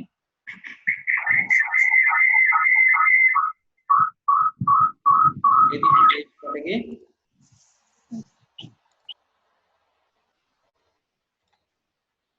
ගැන තියෙන විස්තරේ ඔයගලන්ට පේනවා මේ සිනිඳු පේශි මේවත් තර්කරූපී හැඩේ. තර්කරූපී කියන්නේ මේ දෙපැත්තේ කුල් වෙච්ච හැඩේ. ඒතර ශාංකණය වෙලා ඒ කියන්නේ නැහැ. ඒ කියන්නේ අතු බෙදිලා නැහැ. දැන් මේ මෙතන පල්ලෙහා රූපي බලන්න මේ තියෙන්නේ මොකද්ද? හෘද පේශි. ඒතකොට හෘද පේශි ඔයගලන්ට පේනවා හෘද පේශි ශාංකණය වෙලා තියෙන. හැබැයි සිනිඳු පේශියම ශාංකණය වෙලා නැහැ. ඊට පස්සේ මේ තියෙන කංකාල පේශි. මේකේ හැඩේ සිලින්ඩර් ආකාරයි. ඊට පස්සේ මේ දෙකේම තියෙන ලක්ෂණයක් ඕගොල්ලන්ට පේනවා මේ කංකාල පේශි හෘද පේශි වල හරස් අතර වෛරන් තියෙනවා. මේකට කියනවා හරස් විලේඛන නැත්නම් විලිකිත පේශි කියලා. ඒක නිසා මේවට කියනවා. හරි. එතකොට මේවා ව්‍යුහමය ලක්ෂණ තමයි මේ. ඊට පස්සේ අපි ගත්තොත් තව ව්‍යුහමය ලක්ෂණයක්. දැන් සිනිඳු පේශි ඒක න්‍යෂ්ටිකයි. න්‍යෂ්ටි එකයි මේවා තියෙන්නේ. කංකාල පේශි බහු න්‍යෂ්ටිකයි. එක සෛලයක් ඇතුළේ න්‍යෂ්ටි ගොඩක් තියෙනවා. ඊට පස්සේ මොනවද? හෘද පේශි වල තියෙනවා න්‍යෂ්ටි එකයි. ඒක න්‍යෂ්ටිකයි. එතකොට ඒ වාගේ වට අපි කියනවා ව්‍යුහාත්මක ලක්ෂණ. ඊට පස්සේ මේවා වැඩ කරන ඒවත් තියෙන වෙනස්කම්. වැඩ කරන ක්‍රමයේ ඒවට අපි කියන්නේ කෘත්‍යාත්මක ලක්ෂණ. උදාහරණයක් දැන් සිනිඳු පේශි විඩාවටපත් වෙන්නේ නැහැ. මහන්සි දැනෙන්නේ නැහැ. අනිත් එක මේ සිනිඳු පේශි වල ක්‍රියාකාරීත්වය අපිට සිත කියනුව ක්‍රියා කරන්න බෑ. දැන් ආහාර මාර්ගයේ දිගේ ආහාර යන එක අපිට පාලනය කරන්න බෑනේ. රුධිර නාල හැකිලෙන දිගහැරෙන එක අපිට පාලනය කරන්න බෑනේ. ඒ වාගේ තමයි අපේ සිත කියනුව පාලනය කරන්න බෑ. මේ තියෙන හත් පේශි ඒවත් සිත කියනුව පාලනය කරන්න බෑ. එතකොට ඒකට අපි කියන්නේ අනිච්ඡානුක ක්‍රියාකාරීත්වය. අපේ සිත කියනුව පාලනය කරන්න පුළුවන් නම් අපි ඒකට කියන්නේ ඉච්ඡානුගයි කියලා. එතකොට දැන් කංකාල පේශි ඉච්ඡානුගයි. අපි ප්‍රශ්න දාවොත් ඉක්මනින් ඉහත පටක අතුරින් හරස් විලේඛන සහිත ඉච්ඡානුභව ක්‍රියා කරන පටකය අපිට පේනවා රූප සටහන් අනුව. එතකොට හරස් විලේඛන සහිත පටක දෙක තමයි BC. කංකාල පේශි පටකයයි හෘද පේශි පටකයයි නේද? එතකොට එහෙමනම් ඒ වලට එන්නේ මේක යහන්න මොකක්ද? ඉහත පටක අතරින් හරස් විලේඛ සහිත ඉච්ඡානුභව සිතදී අනුව ක්‍රියා කරන. දැන් එතකොට මේ දෙකේම හරස් විලේඛන තියෙනවා. හැබැයි සිතදී අනුව ක්‍රියා කරන්නේ කංකාල පේශි පටකය B. ඊට පස්සේ B කොටස. ඒ මගින් පෙන්වා ඇති පටකය මිනිසිරුවේ පිහිට ඇති ස්ථානය. ඒ කියන්නේ සිනිඳු පේශි. එතකොට මුත්‍රාශය, රුධිර වාහිනී බිත්තිය, ගර්භාෂ බිත්තිය, ආහාර මාර්ග බිත්තිය උන්වාගේ තැන් වල තියෙනවා. C කොටස ඉහත පාඨක අතුරින් විඩාවටපත් නොවන පාඨකයට අදාළ අක්ෂරය ලියන්න. විඩාවටපත් නොවන ඒවා දෙකක් තියෙනවා. මොනවද විඩාවටපත් නොවන ඒවා දෙක? විඩාවටපත් නොවන ඒවා දෙකක් තියෙනවා. සිනිඳු පේශි විඩාවටපත් වෙන්නේ නැහැ. ආය කංකාල පේශි විඩාවටපත් වෙන්නේ නැහැ. C. එතකොට C උත්තරේ A හෝ C දෙකෙන් එකක්. B හා C යන පටක අතර ව්‍යුහාත්මක සමානතාවයක් හා වෙනස්කමක්. BC. ඒකේ ව්‍යුහාත්මක සමානතාවය තමයි හරස් විලයක තිබේ. හරස් වෛරන් තියෙනවා. ඊට පස්සේ ව්‍යුහාත්මක වෙනස්කම තමයි කංකාල පේශි ශාකනය වෙලා නැහැ. ගත් පේශි ශාකනය වෙලා තියෙනවා. එහෙම නැත්නම් කංකාල පේශි බහුන්‍යෂ්ටිකයි ගත් පේශි ඒකන්‍යෂ්ටිකයි. ඒක ඔන්නෝම අපිට උත්තර දෙන්න පුළුවන් මේ ප්‍රශ්නෙට. හරස් විලයක තිබීම සමානකම වෙනස්කම තමයි බහුන්‍යෂ්ටික වීම ඒකන්‍යෂ්ටික වීම ඒ වගේ.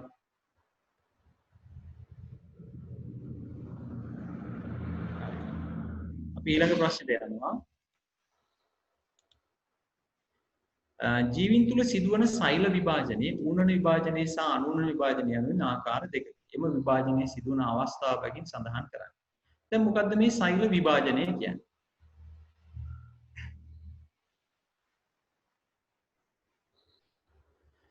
මේ තියෙන්නේ අපි හැමෝම ජීවිතේ පටන් ගන්න හැටි. අපි හැමෝම හැදුනේ මේ විදියට. කොහොමද හැදුනේ? ඩිම්බේකුයි ශුක්‍රාණුකුයි එකතු වෙලා. මේවා අපේ නෙමෙයි ඩිම්බ ශුක්‍රාණු. මේවා අපේ දෙමෝපියන්. ඊට පස්සේ ඩිම්බයක් සහ ශුක්‍රාණුවක් එකතු වෙලා හැදෙනවා යුක්තාණුවක්. මෙන්න අපේ ආරම්භය. අපි හැමෝම පටන් ගත්තේ මේ යුක්තාණුව. හරි. එතකොට යුක්තාණුව ඊට පස්සේ මොකද වෙන්නේ? තනි සෛලය. අපි හැමෝගෙම ජීවිතේ පටන් ගන්නේ තනි සෛලයෙන්. ඊට පස්සේ තනි සෛලය බෙදිලා අද අපේ ඇඟේ සෛල කෝටි ගාණක් තියෙනවා. මෙන්න මේ ක්‍රියාවලියට කියනවා සෛල විභාජනය. සෛල විභාජනය කියන්නේ සෛල බෙදීමෙන් නව සෛල ඇතිවීම. මේ සෛල විභාජනයේ ආකාර දෙකක් තියෙනවා. ඒක අපි වර්ග කරන්නේ මෙහෙමයි. මේ සෛලය ඇතුලේ තියෙනවානේ න්‍යෂ්ටිය. මේ න්‍යෂ්ටිය තුල තියෙනවා වර්ණ දේහ කියලා જાතියක්. මේවෙන් තමයි අපේ ලක්ෂණ පරම්පරාවෙන් පරම්පරාවට ආරයි.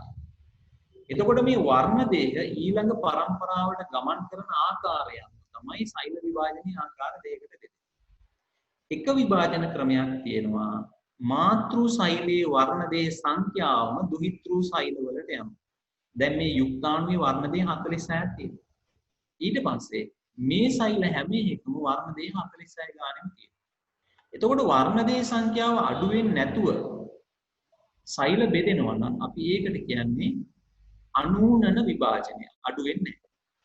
ඊළඟ එක ඌනන විභාජනය. ඌනන විභාජනය කියන්නේ වර්ණ දේහ සංඛ්‍යාව අඩු වෙනවා. දැන් අපේ දේහ සෛලවල තියෙනවා වර්ණ දේහ 46 ගන්න. හැබැයි දේහ සෛල වලින් අපි ජන්මාණු හදද්දී යන්නේ වර්ණ දේහ 23ක් වෙලා. මේ ජන්මාණු වල තියෙන වර්ණ දේහ 23යි. අන්නේ විභාජනය තමයි ඌනන විභාජනය කියලා කියන්නේ. එතකොට ඌනන විභාජනය වෙන්නේ එකම එක තැනක. කොහෙද වෙන්නේ? ජන්මාණු හදන තැන. ජන්මාණු මාතෘ සෛල වලින් ජන්මාණු සෑදීමේ තමයි ඌනන විභාජනය වෙන්නේ. අනූනන විභාජනය අපේ ශරීරයේ සෛල වැඩි වෙන අස්තිවල පේශිවල හැම තැනකම වෙනවා. ඒතර අපි දේහ වර්ධනයේදී අනූනන විභාජනය වෙනවා කියලා කියනවා. රයිට්. ඊළඟ එක. දැන් මෙතන අපිට රූප සටහන් දෙකක් කියලා තියෙනවා. පහත දැක්වෙන්නේ ජීවි සෛලයේ කඩමු ඉන්ද්‍රිකා දෙකක සටහන. එමේ එක් එක් ඉන්ද්‍රිකාව මගින් සිදු කරන කාර්ය කුමක්ද? දැන් මේ තියෙන්නේ මයිටොකොන්ඩ්‍රියා. මයිටොකොන්ඩ්‍රියා කියන එකේ මේ 10 පන්තියේ මේ පාඩමක් සෛලය. එතකොට සෛලය තුල තියෙන ප්‍රධානම ඉන්ද්‍රිකාවක් තමයි මයිටොකොන්ඩ්‍රියා. මේ මයිටොකොන්ඩ්‍රියාව තුල වෙන්නේ මොකක්ද? ආහාර දහණයෙන් ශක්තිය නිපදවනවා. අපි කියන ශ්වසනය කියලා කියන්නේ මේක තමයි. සෛලීය ශ්වසනය. හරි නැත්නම් ආහාර දහණයෙන් ශක්තිය නිපදවේ. ඒ වාගේ උත්තර දෙන්නත් පුළුවන්. ඊට පස්සේ මෙතන තියෙනවා ගොල්ගි දේහ. ගොල්ගි දේහ වලින් විවිධ ශ්‍රාවී ද්‍රව්‍ය නිපදවනවා. ඒවා අසුරා තබනවා. ශ්‍රාවී ද්‍රව්‍ය නිපදවීම හා අසුරා තැබීම කියන කාර්යයන් තමයි එකකින් කරන්නේ. හරි. අපි යනවා තුන්වෙනි ප්‍රශ්නෙට රසායන විද්‍යාව ප්‍රශ්නයක්.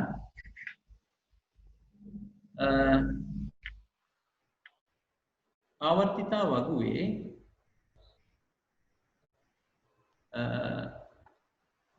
දෙවන ආවර්තන මූලද්‍රව්‍ය කීපයක පරමාණු ක්‍රමාංක හා පෝලින් පරමාණු වල විද්‍යුත් වින්නතාවය විචලන අයුරු ප්‍රස්ථාරිකව දැක්වේ. අපි බලමු මොකද්ද විද්‍යුත් ඍණතාවය කියන්නේ කියලා. මේ තියෙන්නේ විද්‍යුත් ඍණතාව. ඔයගොල්ලන්ගේ පෙළ පොතේ දීලා තියෙන විද්‍යුත් ඍණතාව වගුව. මේ තියෙන්නේ ප්‍රස්ථාරය. මේ වගුවේ මේ විද්‍යුත් ඍණතාවයන් අනුව අඳින ප්‍රස්ථාරය. අපි මේක දැනගන්න ඕනේ මෙන්න මේ ශීර්ෂ සහ නිම්න. ශීර්ෂ කියන්නේ මේ උපරිම තැන. ඒතකොට ශීර්ෂ වල ඉන්නේ 7 වෙනි කාණ්ඩයයි. මෙතන ඉන්නවා බලන්න මේ ෆ්ලුවරින්.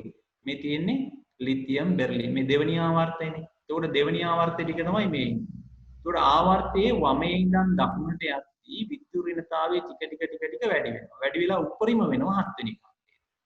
8 වෙනි කාණ්ඩයේගේ විද්‍යුත් ඍණතාවයක් නැහැ. ඊට පස්සේ ආයි ඊළඟ ආවර්තයේ පළවෙනි කාණ්ඩෙදී එක සැරේ විද්‍යුත් ඍණතාවය පහළට යනවා. නේද? ඊට පස්සේ ආයි දෙවෙනි ආවර්තය මොකද වෙන්නේ? ආයි ටික වැඩි වෙනවා. වැඩි වෙලා උඩරිම වෙනවා 7 වෙනි. හැබැයි 7 වෙනි කාණ්ඩෙත් ඔයගොල්ලන්ට පේනවා මේ ඉහළ ආවර්තවල තමයි විද්‍යුත් ඍණතාවය වැඩි. ඒ කියන්නේ ෆ්ලුවරින්. නේද? මේ ශීර්ෂවල ඉන්නේ ෆ්ලුවරින් ක්ලෝරින්. හරි. ඒතර විද්‍යුත් ඍණතාවයේ අදහස මේකයි. විද්‍යුත් ඍණතාවයේ යන්නේ අදහස් වන්නේ මූලද්‍රව්‍ය පරමාණුවක් තවත් පරමාණුවක් සමග සහසංයෝජ බන්ධනයකින් බැඳී ඇති විට එම බන්ධනයේ ඉලෙක්ට්‍රෝන තමා වෙතට ඇද ගැනීමේ හැකියාවයි. ඒක සරලව මේ පෙන්නලා තියෙනවා මම මෙතන. මේකේ තියෙන්නේ මේ හයිඩ්‍රජන් ඔයගලන්ට පේනවා මේ හයිඩ්‍රජන් අණු H2 කියලා කියන්නේ අපි මේක. ඒතකොට හයිඩ්‍රජන් අණුවේ මේ හයිඩ්‍රජන් පරමාණු දෙක තමයි බැඳෙන්නේ. මේ දෙන්නගේම විද්‍යුත් ඍණතාවය සමානයි. දෙක ඇසෙන එක. එතකොට මේ බන්ධනයේ මේ හයිඩ්‍රජන්ගේ තියෙන මේ ඉලෙක්ට්‍රෝන දෙක දෙන්නම එක සමානව තමයි දෙපැත්තට ඇදගෙන ඉන්නේ. එතකොට ඉලෙක්ට්‍රෝන දෙක එක සමානව මේ දෙන්න අතර පැතිරිලා තියෙනවා. ව්‍යාප්ත වෙලා තියෙනවා. හැබැයි මේ බන්ධනය එහෙම නෙවෙයි. මේ හයිඩ්‍රජන් සහ ඔක්සිජන් අතර ඇති වෙන බන්ධනය OH බන්ධනය. එතකොට අපිට පේනවා මෙතන විද්‍යුත් ඍණතාව අගය ගත්තොත් හයිඩ්‍රජන්ගේ 2.1යි ඔක්සිජන්ගේ 3.5. ඔක්සිජන්ගේ විද්‍යුත් ඍණතාවය වැඩි. ඒක නිසා මොකද වෙන්නේ? ඔක්සිජන් ඉලෙක්ට්‍රෝන දෙක එයාගේ පැත්තට වැඩිපුර ඇද ගන්නවා. එතකොට මෙන්න මේක තමයි විද්‍යුත් ඍණතාවය නිසා වෙන වැඩේ. බන්ධනයේ හදන ඉලෙක්ට්‍රෝන තමා දෙසට ඇද ගැනීමට ඇති හැකියාව ඔක්සිජන්ගේ වැඩි. ඒක නිසා ඔක්සිජන් එයාගේ පැත්තට ඇදගෙන ඉන්න ඉලෙක්ට්‍රෝන දෙක. right. එහෙමනම් අපි ගත්තොත් දැන් වැඩිම විද්‍යුත් ඍණතාවයක් ගන්නා මූලද්‍රව්‍යයට අදාළ සංකේතය. දැන් අරව මොකුත් වැඩක් නැහැ. මේ ප්‍රස්ථාරේ කියවනම් හරියට උපරිම අගයේ තියෙන කාගේද D ගේ. ඒතකොට සංකේතය එහෙමනම් D නේ. ඔන්න ඊළඟ එකට ඕනේ. හැබැයි මේ D කියන්නේ කවුද කියන්නේ? එම මූලද්‍රව්‍යයේ භෞතික ස්වභාවය. ඒතකොට එහෙමනම් මේ ශීර්ෂයේ අපි ඉන්නේ දෙවනි ආවර්තය. මේක කියන්නේ දෙවන ආවර්ත කියන්නේ. ඒතකොට දෙවන ආවර්තයේ 7 වෙනි කාණ්ඩයෙන් එක්කිනා ෆ්ලුවරින්. ඒතකොට ෆ්ලුවරින් කියන්නේ කවුද? වායුමය මූලද්‍රව්‍යයක්. ඒතකොට භෞතික ස්වභාවයේ වායුව. එම මූලද්‍රව්‍ය අයත් වන්නේ ආවර්තයේ කුමන කාණ්ඩයේද? B කියන එකේ නායි වෙන්නේ 7 වෙනි කාණ්ඩය. මේක. ඒ මූලද්‍රව්‍ය ඉලෙක්ට්‍රෝන වින්‍යාසය ලියන්නේ. එහෙනම් දැන් ඔන්න අපි මේ 7 නම් මේ C කියන්නේ 6 වෙනි කාණ්ඩය.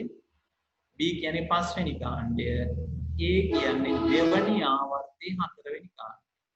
ඒතකොට දෙවනි ආවර්තයේ 4 වෙනි කාණ්ඩයේ ඉන්නේ කෙනාගේ පරමාණු ක්‍රමාංකය 6යි. ඇයි මෙයා 6 වෙනියට ඉන්නේ? පළවෙනි ආවර්තයේ මූලද්‍රව්‍ය 2යි නේ. නේද මේ තියෙන්නේ? පළවෙනි ආවර්තයේ මූලද්‍රව්‍ය 2යි. Hydrogen helium. ඊට පස්සේ දෙවනි ආවර්තය 4 කියන්නේ මෙන්න මෙතෙන්ට. නේද? එතකොට එහෙමනම් 1යි 2යි 3යි 4යි 5යි 6යි පරමාණු ක්‍රමාංකය 6යි. ඒතර පරමාණු ක්‍රමාංකය 6යි නම් අපි ඉලෙක්ට්‍රෝන වින්‍යාසය ලියන්නේ කොහොමද? 2යි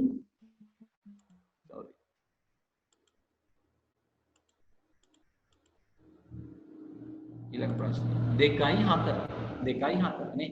ඉලෙක්ට්‍රෝන වින්‍යාසය කියන්නේ අර න්‍යෂ්ටිය වටේ තියෙන කවච වලට ඉලෙක්ට්‍රෝන පිරන රටාවනේ. ඒතකොට පළවෙනි කවචෙට උඩරිම 2යි යන්නේ.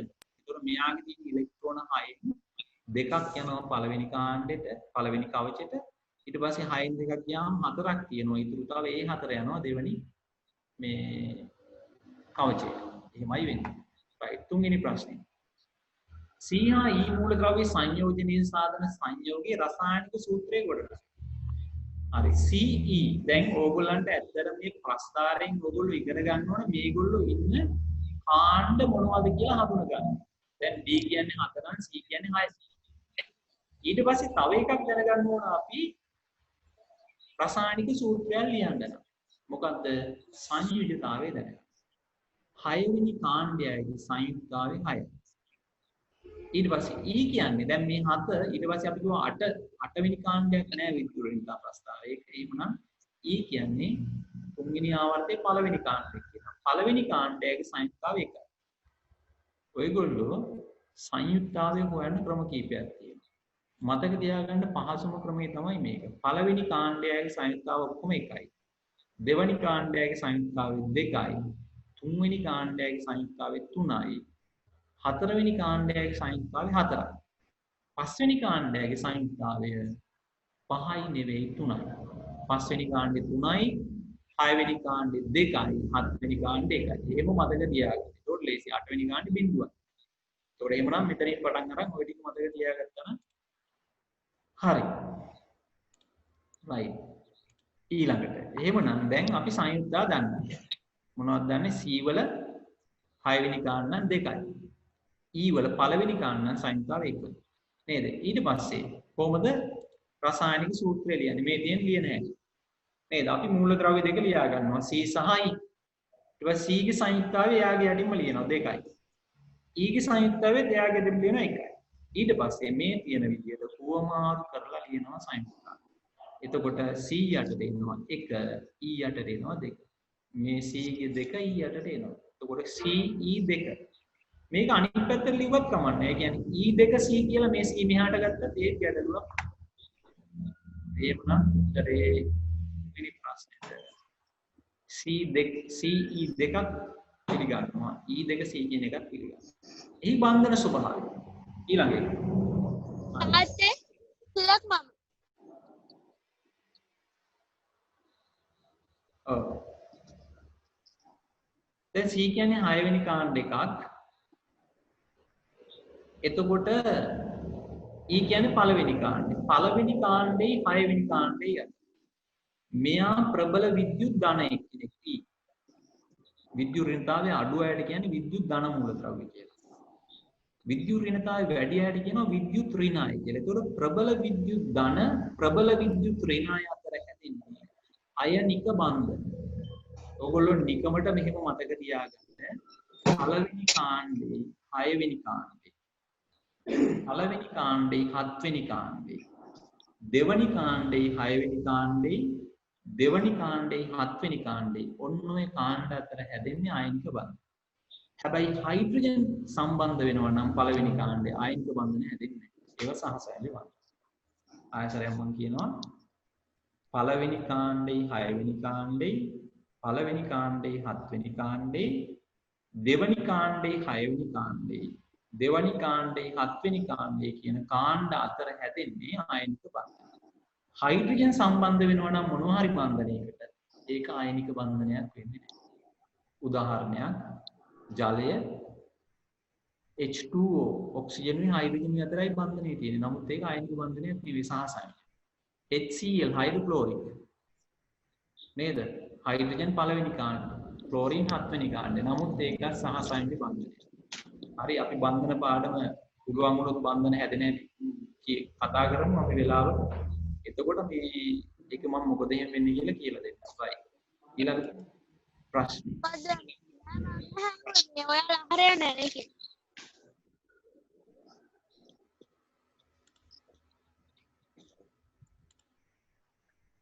හරි. අපි ඊළඟ එකට එනවා. ජලීය අයඩින් ද්‍රාවණයකින්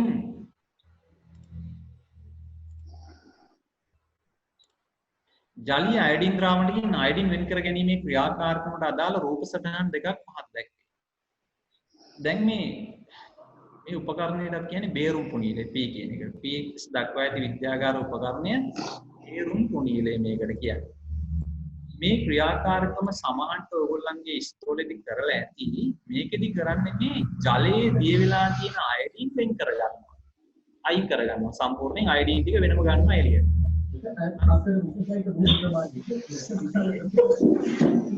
සුළු ප්‍රමාණයක් දිය වෙනවා. අයඩින් ජලයේ මුදින් දිය වෙන්නේ නැහැ. එතකොට අපි මේ ජලයේ දිය වෙලා තියෙන අයඩින් ටික වෙන් කරගන්න දානවා කාබන් ටෙට්‍රාක්ලෝරයිඩ්. මේ අයඩින් ජලයේ හොඳින් දිය වෙන්නේ නැති වුණාට කාබන් ටෙට්‍රා ක්ලෝරයිඩ් වල ඉතා හොඳින් දිය වෙනවා. ජලය මෙතෙන්දි මේ අයඩීන් ජලයත් එක්ක හිටියට කැමැත්තෙන් නෙවෙයි ඉන්නේ. එතකොට ජලයට වඩා හොඳ එක්කෙනෙක් හම්බෙච්ච හැටි අයඩීන් මොකද කරන්නේ? ජලය අතහැරලා යනවා කාබන් ටෙට්‍රා ක්ලෝරයිඩ්. දැන් මේක අපි මේ විදිහට කාබන් ටෙට්‍රා ක්ලෝරයිඩ් දාලා හොලවපුවාම ජලයේ තිබ්බ අයඩීන් ඔක්කොම මේ දෙවනි රූපේ විදිහට කාබන් ටෙට්‍රා ක්ලෝරයිඩ් වලට යනවා. කාබන් ටෙට්‍රා ක්ලෝරයිඩ් කියන්නේ ආවර්ණ සංයෝග. හැබැයි මේක හොඳට දාලා හොලවපුවාම දැන් ජලයේ මුලින් මේ ජලයේ අයඩීන් දිය කරපුවාම එයා ලාදුබුරු පාටයි. එතකොට දැන් මේ දෙවනි රූපේ තදින් හෙලෙව්වට පස්සේ මොකද වෙන්නේ? ජලයේ කොටස ආවර්ණ වෙනවා. කාබන් ටෙට්‍රා ක්ලෝරයිඩ් කොටස තද දම් පාටට හැරෙනවා. හේතුව ජලයේ තිබ්බ අයඩීන් ඔක්කොම එනවා කාබන් ටෙට්‍රා ක්ලෝරයිඩ්. හේතුව මේ අයඩීන් වැඩිපුර දිය වෙනවා කාබන් ටෙට්‍රා ක්ලෝරයිඩ්. එතකොට මේ දෙන්න ජලය සහ කාබන් ටෙට්‍රා ක්ලෝරයිඩ් එකිනෙක මිශ්‍ර වෙන්නේ නැහැ. මේ ස්තර දෙක වෙන් වෙලා තියෙනවා. දැන් ඊළඟ පියවරේදී අපි කරන්නේ මෙතන මේ පල්ලෙයන් තියෙන කරාමි ඇරලා කාබන් ටෙට්‍රා ක්ලෝරයිඩ් ටික ගන්නවා. ගන්න හරියටම ජලයේදී වහනවා කරාම. එතකොට ජලය එකතු වෙන්නේ නැහැ. ඊට පස්සේ මේක වාෂ්පීකරණ දීසියකට දාලා තියෙනවා. ඊට පස්සේ කාබන් ටෙට්‍රා ක්ලෝරයිඩ් ටික වාෂ්ප වෙලා යනවා එළියට. අයඩීන් ටික අර දීසි ඉතුරු වෙනවා. ඔන්න ඔය විදිහටයි වැඩේ කරන්නේ මේක. හරි. දෙවනි ප්‍රශ්නේ ක්‍රියාකාරකම අවසානයේදී x ස්තරයේ වර්ණය x ස්තරයේ තද දම් පාටට හැරෙනවා මෙතෙන්දී. ක්‍රියාකාරකමේදී x ස්තරයේ තද දම් පාටට හැරෙනවා. x ස්තරයේ වර්ණය ඇතිවීමට හේතුව. එතකොට මේ කාබන් ටෙට්‍රා ක්ලෝරයිඩ් දම් පාට වෙන්න හේතුව මොකද්ද? එහි අයඩීන් දියවීම නිසා. නේද? ඒ කාබන් ටෙට්‍රා ක්ලෝරයිඩ් වල අයඩීන් ටික දියවීම නිසා තමයි මේ දම් පාට උනේ. ඉහත ආකාරයට ද්‍රව්‍ය වෙන් කර ගැනීමේ ශිල්පීය ක්‍රමය අපි හඳුන්වනවා මොකක් කියලාද? මේකට කියන්නේ තේ ද්‍රාවක නිස්සාරණය කියලා. right. අපි මිශ්‍රණ පාඩමේ 11 ඉගෙනගෙන තියෙනවා මේ මිශ්‍රණයක සංඝටක වෙන් කිරීමේ ක්‍රම රාශියක් නේද? මොනවාද? වාෂ්පීකරණය, වාෂ්පීභවනය. ඒ වගේ ක්‍රම ගොඩක් අපි ඉගෙන ගන්නවා. හරි. කාබන් ටෙට්‍රා ක්ලෝරයිඩ් අණුවේ ලුයිස් තිත් කතර සටහන. දැන් සහසංඛ්‍ය බන්ධන නිරූපණය කරන ක්‍රම හතරක් තියෙනවා.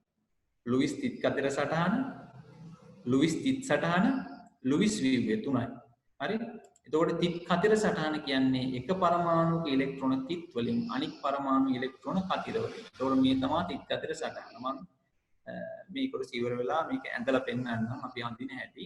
දැන් මෙතෙන්දි මම කාබන් වල තියෙන ඉලෙක්ට්‍රෝන තමයි මේ කතිර වලින්. කාබන් වල සංයුක්තා කවච ඉලෙක්ට්‍රෝන අවසාන කවච ඉලෙක්ට්‍රෝන 4යි තියෙන්නේ. ඒතකොට කතිර 4ක් ඔයගොල්ලන්ට පේනවා. ඊට පස්සේ ක්ලෝරින් වල තියෙනවා ඉලෙක්ට්‍රෝන 7ක්. ඒව තමයි තිත් වලින් නිරූපණය කරලා තියෙන්නේ. මෙයාගේ වටේට තිත් 7යි. නේද? මෙයාගෙත් ඒ විදිහට නියමයි යන්නේ. හරි. 6 වෙනි එක. කාබන් ටෙට්‍රා ක්ලෝරයිඩ් වල මෞලික ස්කන්ධය ගන්න එක. මෞලික ස්කන්ධය කියන්නේ මෞල එකක ස්කන්ධය. ඒතර මෞලික ස්කන්ධය අපි හොයන්නේ කොහොමද?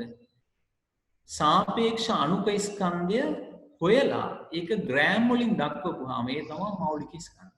එහෙමනම් අපි හොයන්න ඕනේ CCl4 වල සාපේක්ෂ පරමාණු ස්කන්ධය. නේද? එතකොට මෙතන තියෙනවා කාබන් 1යි ක්ලෝරින් 4යි. දැන් මේ අර පේපර් වල හදපු අයගේ මේක එක්කෙනෙක්ගේ වැරද්දක් තිබ්බා. එයා කාබන් 1යි ක්ලෝරින් 1 ස්කන්ධය හොයලා තිබ්බේ. හැබැයි මෙතන ක්ලෝරින් 4ක් තියෙනවා. එතකොට අපි මෙහෙමයි ගණනය කරන්නේ. මෙතන තියෙනවා මේ කාබන් 1ක් 12යි. එවනම් අපි 12 ලියුවා. ඒකට එකතු කරන්න ඕනේ ක්ලෝරින් ඒවා 4ක් Cl ඒවා 4ක්. ඒතර ක්ලෝරින් එකක් 35.5යි. ඒවා 4ක ස්කන්ධය බලන්න මම මෙතන ඒක 4ෙන් වැඩි කරලා තියෙනවා. මේ උත්තරේ කෙලින්ම 12ට එකතු කරනවා. උත්තරේ එනවා 154ක්. එතකොට ඔයගොල්ලෝ මෙන්න මේ ඒකකේ නැතුව 154 විතරක් ලිව්වොත් 154 කියන්නේ පුතේ මෙයාගේ සාපේක්ෂ අණුක ස්කන්ධය. මෞලික ස්කන්ධය අනිවාර්යෙන් මෙන්න මේ ඒකකේ ඕනමයි. මෞලයට ග්‍රෑම් 154යි. මේ ඒකකේ නැත්තම් උත්තරේ වැරදි. අපම හම්බ වෙන්නේ. හරි. ඊළඟ එක. මෙම සංයෝගයේ ග්‍රෑම් 77ක අඩංගු මෞල ගන්න. දැන් ග්‍රෑම් 154ක් කියන්නේ මෞල එකක්. ග්‍රෑම් 154ක් කියන්නේ මෞල එකක්. එහෙමනම් අපිට ඕනේ ග්‍රෑම් 77ක තියෙන මෞල ගන්න. එතකොට අපි මොකද කරන්නේ? අපි මේ මවුල එක බෙදනවා 154න්. එතකොට ග්‍රෑම් 1ක තියෙන මවුල ගාන එනවා. එතකොට ග්‍රෑම් 77ක තියෙන මවුල ගාන හොයන්න.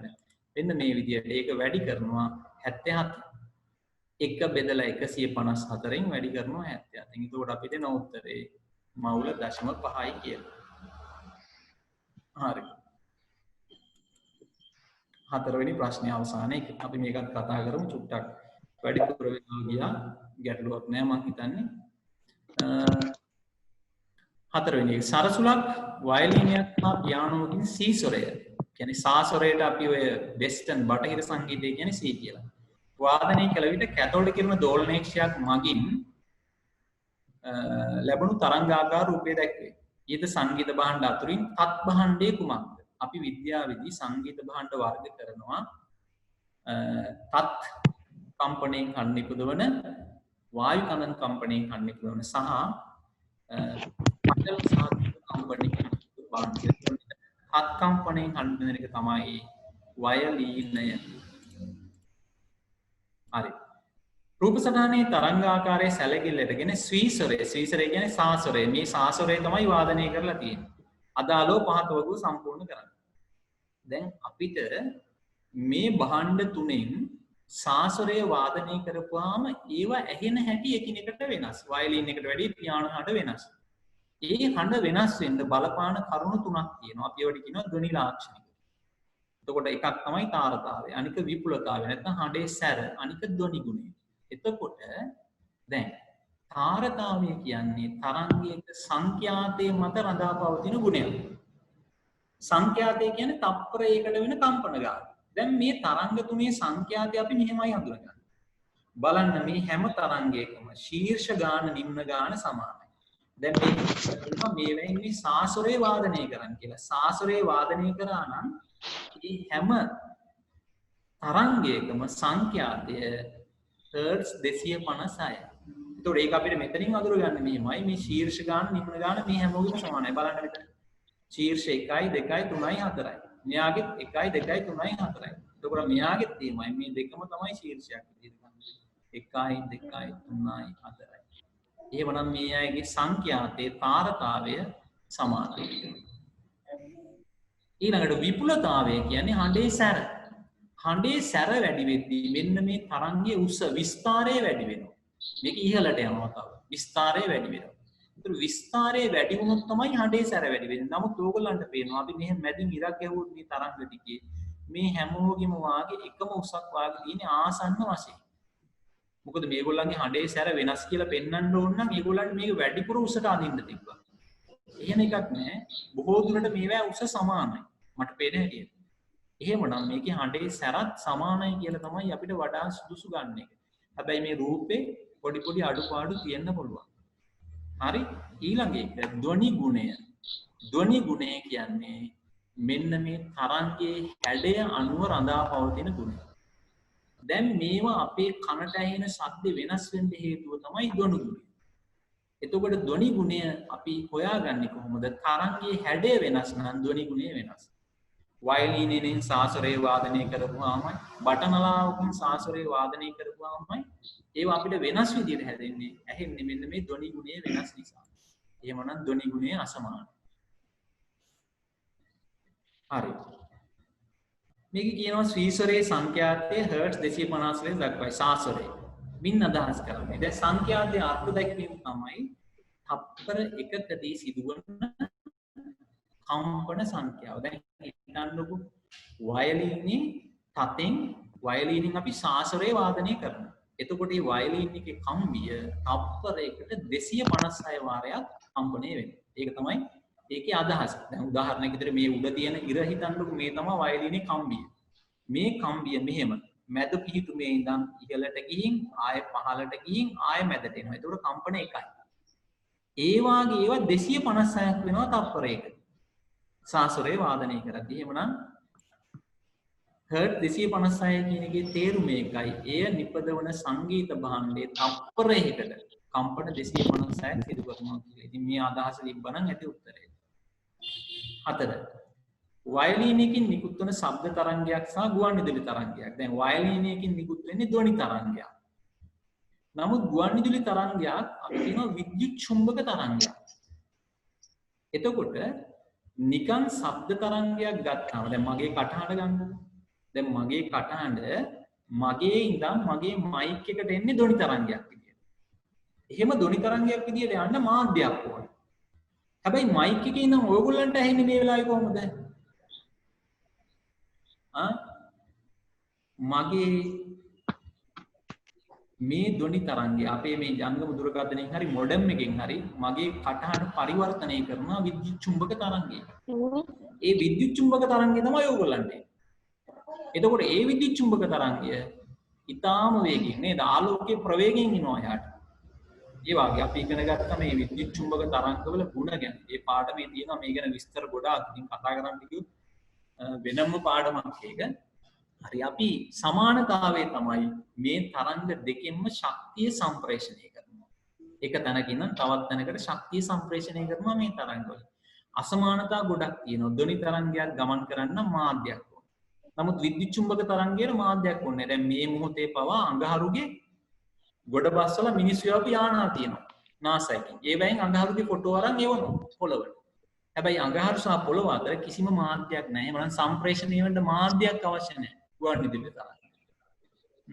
ඒ වගේම ගුවන්විදුලි තරංග ඉතාම වේගවත්. ආලෝකයේ ප්‍රවේගයෙන් ප්‍රචාරණය වෙනවා. ඔන්න ඔයාගේ වෙනස්කම් ගොඩක් තියෙනවා. 5. ප්‍රකාශ තන්තු. අපි කියනවා ෆයිබර් ඔප්ටික්ස් කියලා. නේද? ප්‍රකාශ තන්තු කියන්නේ වීදුරු හෝ ප්ලාස්ටික් වර්ගයකින් නැවෙන සුළු සුනම්‍ය වීදුරු හෝ ප්ලාස්ටික් වලින් හදපු කෙන්දක්. මේ කෙන්ද ඇතුළට අපි ආලෝකය යවුවොත් ඒ මොහොතේම කොච්චර දුරට මේක තිබ්බත් අනිත් පැත්තෙන් ආලෝකය එළියට එනවා. එතකොට මේ ආලෝකය ගමන් කරන්නේ පූර්ණ අභ්‍යන්තර පරාවර්තනය කියන සංසිද්ධිය.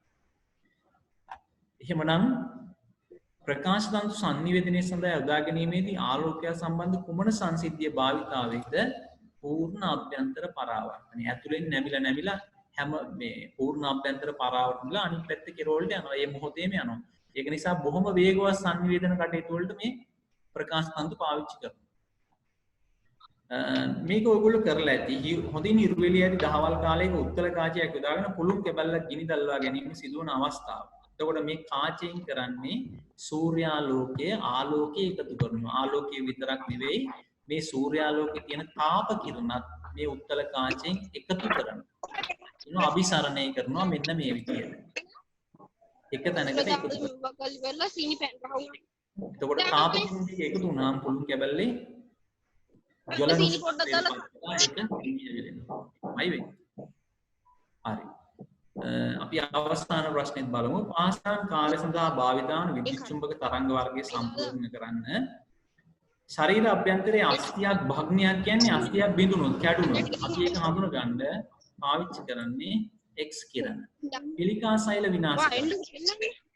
ගැමා කිරණ යොදා ගන්නවා. මේ ගැමා කිරණ කියන්නේ ශක්තිය ඉතාම අධිකයි. එතකොට පිළිකා සෛල වලට යොමු කරපුවාම පිළිකා සෛල මැරෙනවා.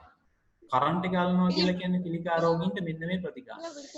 දුරස්ත පාලක වල සිට රූපවාහිනී යන්ත්‍රයක්ව සංඥායම. ඕගොල්ලන්ගේ ගෙදර තියෙන රිමෝට් එක, ටීවී එකේ රිමෝට් එකේ යන්නේ මොන කිරණද? අදෝ රක්ත කිරණ. ඉන්ෆ්‍රාරෙඩ් කියලා කියනවා ඒවට ඉංග්‍රීසියෙන්. ඊට පස්සේ රේඩාර් පද්ධති ජංගම දුරකථන වල ශුද්‍ර තරංග පාවිච්චි වෙනවා. එහෙමනම්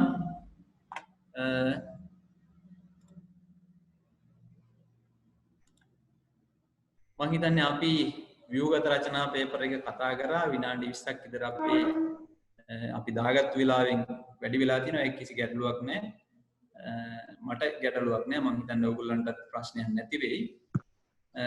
එහෙමනම් අපි ලබන සතියේ මම හිතන්නේ යරන්ද මහත්තයා දාගත්තේ සඳුදායි බ්‍රහස්පතින්දායි තමයි මෙතනින් ඉස්සරහට අපි දිගටම පන්තියේ තියෙන්නේ. එතකොට අපි 6ට සඳුදා 6ට රචනා ප්‍රශ්න පත්‍රය සාකච්ඡා කරනවා. ඒකට උත්තර ලියලා ඒවත් එවන්න අපි ඒකේ තියෙන ඒවා බලලා අඩුපාඩු මන් තියෙන ඒවත් එක්කම ඕගොල්ලන්ට කතා කරන්න.